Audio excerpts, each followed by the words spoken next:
Hi, I'm Andrew, and welcome to episode 22 of the Neon Knitter podcast. So, I have a whip, a finished object, and an acquisition to share today. So, let's go right ahead and get started. So, let's start with the finished object. This is the Triangolo shirt, and I will put the designer's name on the screen because I do not remember right now. Um, and um, you guys might remember me talking about in my last episode that this pattern is only available in German. It's a free pattern, but it's only available in German, and I had to have somebody translate it to English for me. The designer declined to do that, and so I messaged on one of the knitting groups I'm in on Facebook, and somebody was willing to translate this to English for me. So, yeah. So I'm going to stand up and show you, and then I will tell you about the yarns. I love where it hits me on my waist here. I love that. And I really love the triangles on the yoke. I think that looks really good. So, yeah, I'm really happy with it.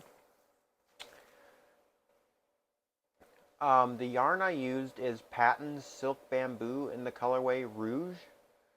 I don't off the top of my head I don't off the top of my head remember the exact percentages, but there's bamboo and there's silk. Well, it's rayon from bamboo. Um, so yeah, this is my Triangolo shirt. Super happy with it. Excuse me. So let's move on to whips. I have one whip to share and one whip to briefly mention. The one I'm going to briefly mention that I'm not going to share with you guys today is Westnitz MCal Mystery Musicale 2025. So, excuse me. Yes, I will be releasing clue videos for that. However, I am still knitting clue 1. Sorry, got a yarn fiber in my mouth. Eh. Um, so, I'm still knitting clue 1 on the Westnitz Mystery Musicale. I have completed 5 out of 6 scallops. I needed a break. It just got to be a little too much for me. And I I just needed a break from knitting the Mystery Musicale because it was a lot, and especially the parts with the brioche where you have to have a spare needle going so that you can still slide your brioche back and forth. Oh my god. And again, I don't look ahead. I like to not have spoilers, so I haven't looked to see what the rest of the shawl looks like. However, I've heard that Clue 3 is kind of complicated and tedious also, but I guess I don't know for sure what's all what, because I don't know what it looks like, but let's just say that there's probably going to be me picking it up, working on it for a little bit, and then setting it down. And so, hopefully I'll get it done by maybe this coming summer. Um, but it's going to be a project that I pick up and set down and pick up and set down because it's just kind of a project that's kind of a lot right now, especially with my crazy schedule. I kind of need something a little more simple to work on. Um, just because I have more time to work on simple things than I do complicated things at the moment. So, yeah. I might knit Scallop 6, like, pretty soon, just so I can at least have Clue 1 done. Um, but we shall see. Um, but yeah, but I am super happy with how it's turning out so far. Um, but yeah, I will hold off on showing you until my Clue 1 video comes out. Um, and that'll be when I get Clue 1 done. Whenever that is. Because as Steven always says, embrace your pace. It's not a race. Well, okay, it's not a race. Embrace your own pace. That's his exact words. And so I am definitely embracing my own pace. You know? So, here is my whip. I cast this on earlier this week when I finished my Triangle shirt. And I was going between a couple different patterns to cast on that I had yarn set aside for, but I decided on this one. So this is the Brio Garter sweater by Stephen West. And you can see I'm pretty far on the yoke. I'm almost to the point where I'm going to split for the sleeves. I've just got a little bit left to go, and then I split for the sleeves. But it's double thick neckline. Excuse me. And I don't do what Steven does when it comes to knitting double thick necklines. What Steven does is he just casts on the number of stitches and then just knits the thing and then picks up the stitches and knits them together. I prefer doing provisional cast on. Yeah, it's a little more tedious, but the stretch is so much better because there's not a cast on here. You take the cast on out and you have those live stitches, so it's so much better, you guys. And if you don't know how to do that technique, Very Pink Knits has a video. I can link it down below, actually. Her video is actually for the brim of a hat, but it works the exact same.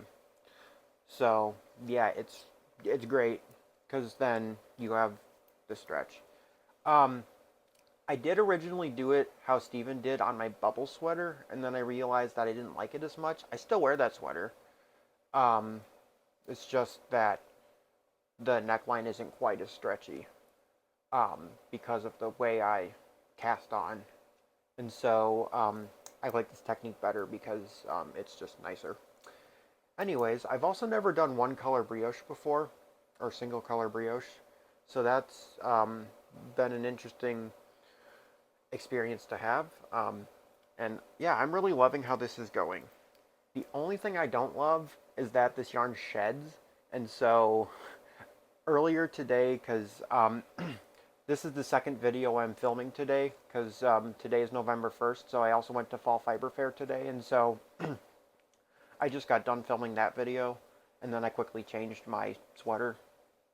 When I got back from Fall Fiber Fair today, I had to lint roller my pants, because I'm wearing black pants. They were purple.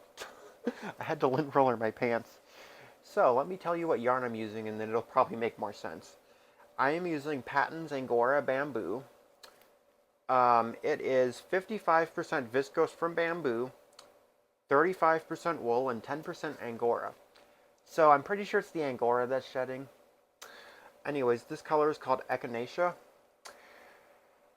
And these only have 30 yards in them. Or excuse me, 80 yards. These only have 80 yards per skein. And they're wrapped around a cardboard tube. So every time I use one of these, I have a cardboard tube.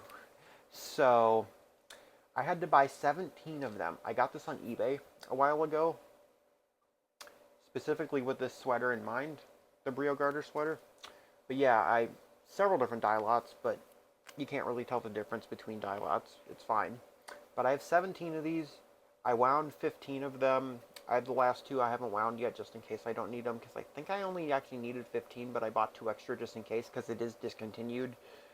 And so I wanted to have enough just in case there's none available when I run out. So, you know, I don't want to run out.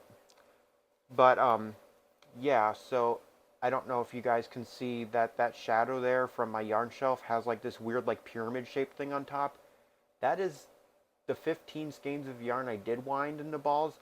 That is all 15 of the cardboard tubes literally stacked into a pyramid shape, because otherwise they're all going to collapse, because that's the only way I can keep them from getting everywhere right now. So if you have any ideas on what to do with 15 cardboard tubes, or yeah, just any ideas? Otherwise, I'm thinking I might bring them to my local. I'll film a video at some point, but there's a store in St. Paul, Minnesota called Art Scraps. It's basically a thrift store for art supplies, and so I'm curious to know if they'll take them. Because there might be some crafty project to do with 15 cardboard tubes. I don't know. But, or 17, depending upon if I need the last two skeins. Um, but just know that if you ever get your hands on Angora bamboo, it's a very nice yarn. However, it sheds. Be aware of that. Also, a bunch of the skeins had at least one factory knot in them, and parts where multiple plies were broken. So some of the skeins ended up being in multiple pieces. Not a deal breaker for me. It's just extra ends to weave in, which is kind of annoying. But yeah, so I'm using the bigger pieces of the yarn on the yoke because I'm more okay with weaving an end on the body than I am the yoke, just because the yoke has more complicated parts to it. But yeah, so I'm really happy with how my Brio Garter sweater is going. And so there's a chance I might finish this before I finish Clue 1 of Mystery Musicale, but that is yet to be determined. And then, here is my acquisition. I'm only going to give you a small sneak peek of the acquisition. Here it is. If you want to know more about it, hop over to my Fall Fiber Fair video and you can learn more about this skein of yarn. With that being said, that is it for episode 22 of the Neon Knitter podcast. I am Andrew. Thank you for checking in here at the Neon Knitter, and I will see you in my next video.